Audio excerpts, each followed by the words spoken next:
Right, Micro Design Group's MacArthur's War. We are playing the full campaign. I think they have a start time with the Chinese here coming up soon. But right now it is September of 1950. It is the communist player phase, the North Koreans. Some key points here. Rain, which actually prevents amphibious invasions. So the U.S. didn't. They were tempted to do Incheon. They didn't do it. But they've got another Marine unit on the way, and this unit's on a port, so if the weather clears next turn, they could try it again.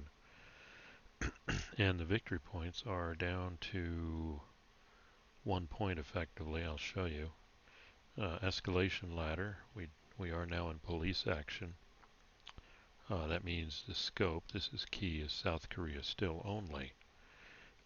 And that means there is an automatic victory. The game ends if, for example, at this point I don't think the North Koreans are going to eliminate all the UN, but if the UN eliminate all the North Koreans in South Korea, that's the end of the game unless the North Koreans decide to escalate and include themselves in the battle and then the Chinese.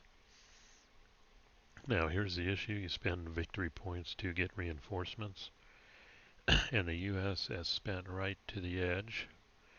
I'll hide the pieces and show you. These are the only victory point hexes they don't have, and they're worth 1, 2, 3, 4, 5. So once they get those 5, they are actually at -4 from their expenditures.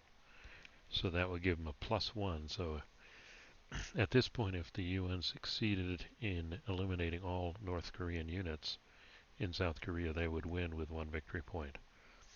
But because it's so close, the North Koreans really don't want to spend victory points because then it would make it easier for the UN. Well, the UN could then spend victory points. And at this point, all they could really buy are UN divisions or brigades.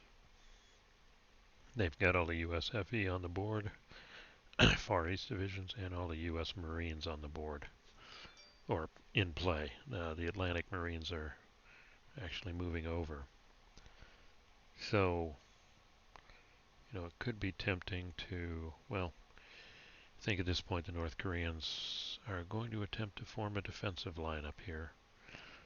And with the replacements coming in, hopefully, well, we'll see if it holds. Incheon is still a problem. They'll hope for rain next turn.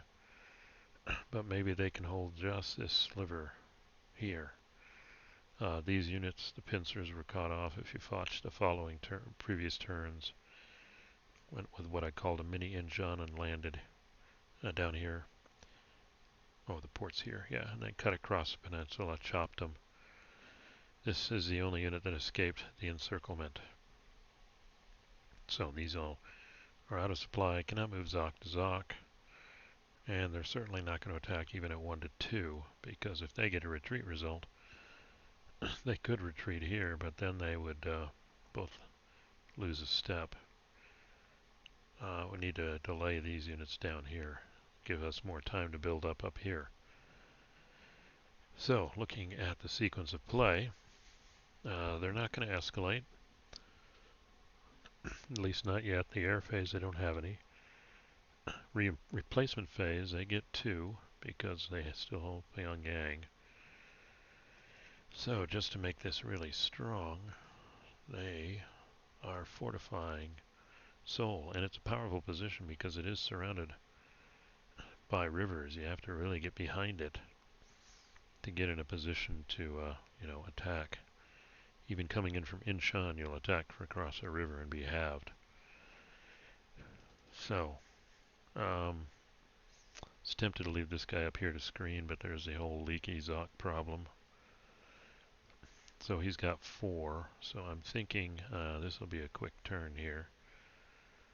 This guy will pull here, this guy will go up here by doing this, and then they'll present a solid line. And then we'll see how the UN deals with that. kind of a defensive line, but at this point the North Koreans need to get those replacements going and more units coming in. Let's see, 1, 2, 3, 4, yeah, half. So this guy ends his move there, and this guy goes here. And we're preventing a quick strike on Seoul. That's pretty strong.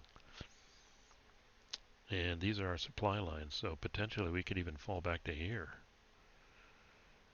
Didn't think of that, because there's a river here.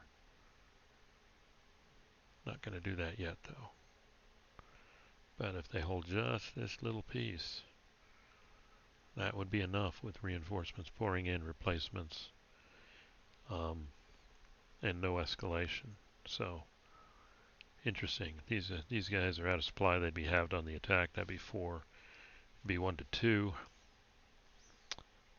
Looking at the combat chart, 1 to 2. Not good results. AE, PX, AR, AR, attacker mauled. None of these are good. We need to keep these units tied up here. So, kind of a boring turn, but I think the Koreans are on the defensive until they can get more of their forces back.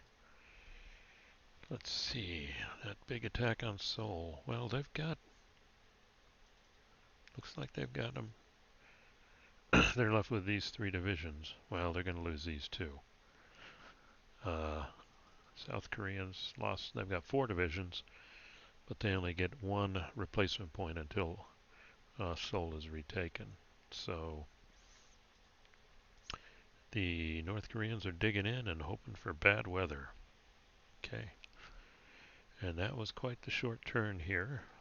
Then it's going to be back to the UN. Weather will be a big role, because then they may try something with Incheon and this Marine unit on a port. And they have to finish off these units. So they can't hit this line as strong as they'd want to. So we'll see what happens. I don't think the UN won't gain anything from escalating, will they? Well, they'll get a lot of air points. They'll be able to, wow, National Chinese Division. And they get the atomic bomb, and they get more replacements. But then the war opens up to North Korea. North Korea then has lots of victory points. 2, 3, 4, 5, 6, 7, and you know the Chinese will start coming down. So, tough decision there. Anyway, thanks for listening, and we'll catch you in the next one. Oh, and if you like, please click like and subscribe. Thank you.